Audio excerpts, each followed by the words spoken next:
Let's multiply a mixed number times a mixed number. In order to do that, I need to change both into improper fractions so I can multiply my numerator times numerator and denominator times denominator.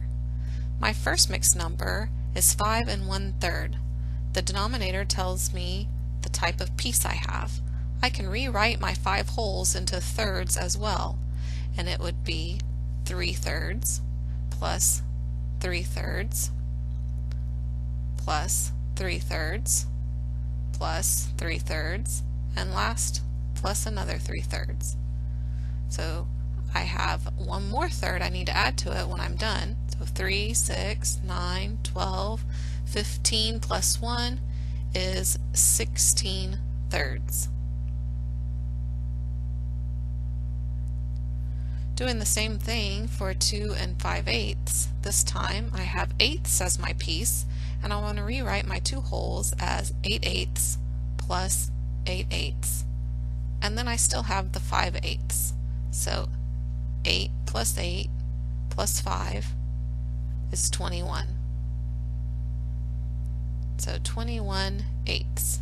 And I would want to then go through and multiply those together. But we don't always want to have to rewrite our wholes as fractions before we can change our mixed to improper. So another way to do this is to look at our mixed numbers. I can multiply 3 times 5.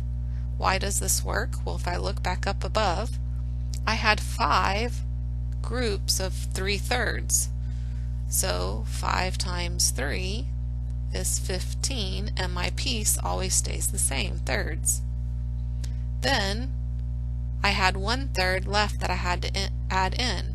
Well, when I add in 1, so 3 times 5 is 15, plus that 1, I get the 16 thirds. Doing the same thing for 2 5/8. 8 times 2, well, I have 2 wholes, and I need 8/8 twice. So 8 times 2 is 16, plus I'm going to add in that 5 more that I had, and that gives me a total of 21/8.